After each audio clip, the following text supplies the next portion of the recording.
চিনবেনই বা কি করে?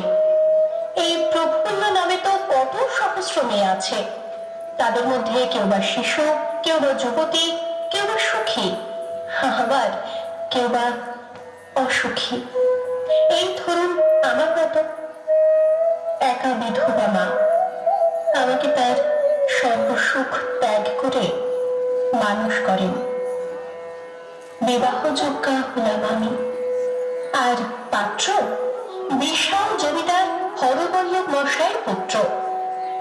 যদিও মেয়ে মানুষদের তাদের স্বামীর নাম নিতে নেই, তবুও আপনাদের জানার জন্য বলি, তার নাম ব্রজেশ্বর।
গরিব মানুষদের যে সুখী হতে নেই,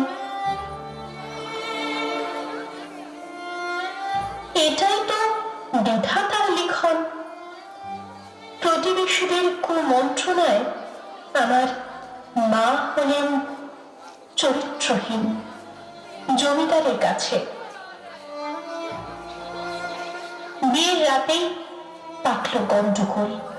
আমার শ্বশুর পরিত্যাগ করলেন আমায় নানা কথা বলে।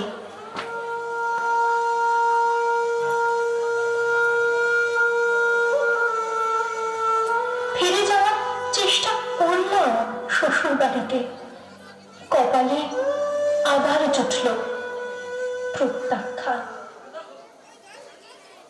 ফিরে এলাম বাড়িতে, কিন্তু হায় বিধাতা, এ কি তোমার খেলা! হারালাম মাকে।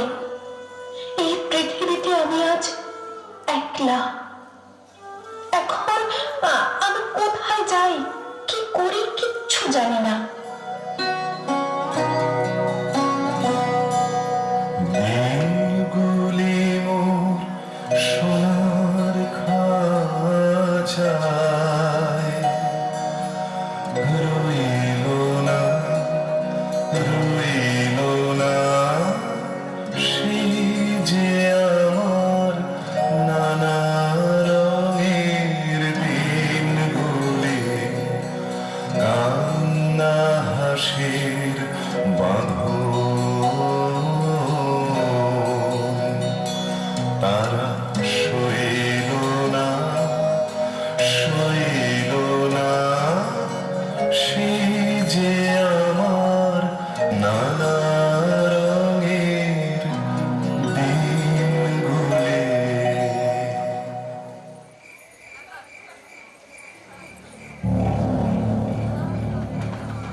শুনলাম কোন জমিদারের হাতে তুলে দিবে আমাকে তার ভোগের জন্য।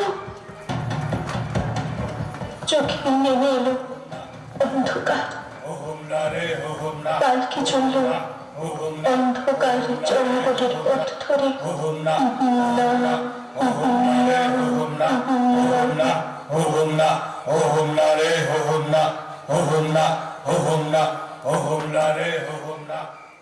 পরিসমাপ্তি হলো প্রফুল্লের।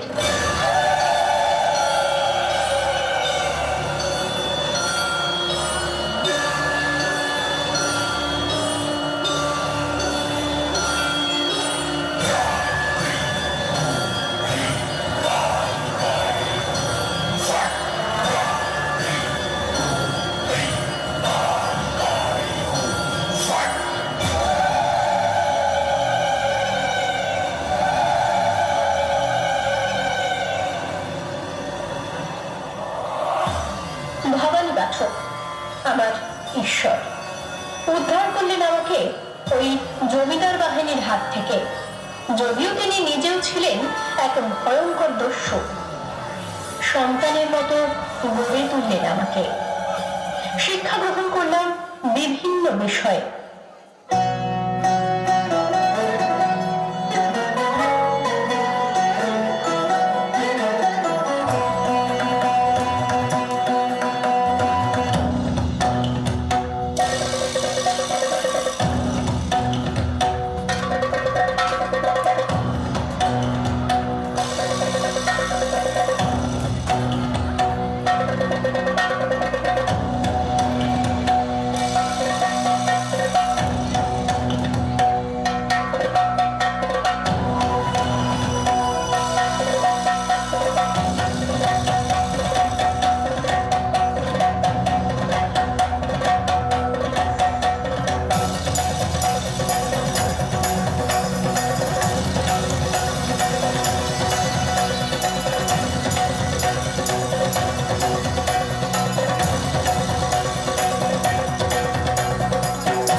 আমার দেবী চৌধুরানী রূপে রুখে দাঁড়ালাম গরিবের সপক্ষে, ধনীর বিরুদ্ধে।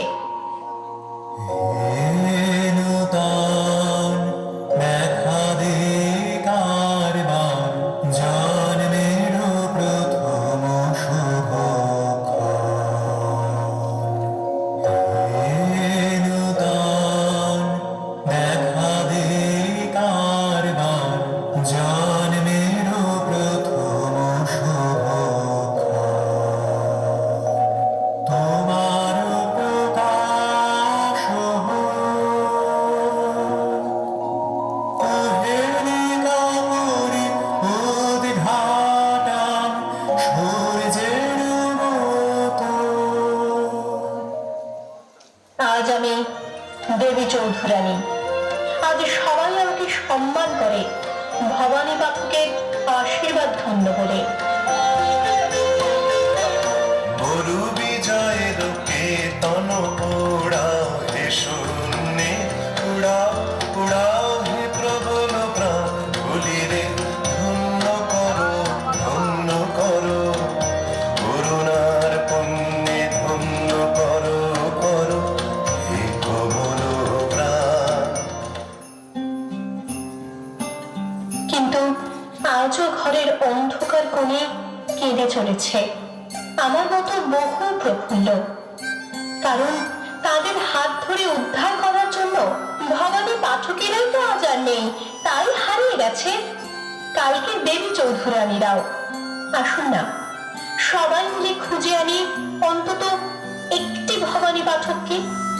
আবার সৃষ্টি করুন তিনি আমার মতো অনেক দেবী চৌধুরানী, গর্জে উঠুক তারা বঞ্চনা লাঞ্ছনার বিরুদ্ধে। তৈরি হোক লিঙ্গ, বর্ণ, জাত, ধনী গরিব নির্বিশেষে এক বৈষম্যহীন সুস্থ সমাজ।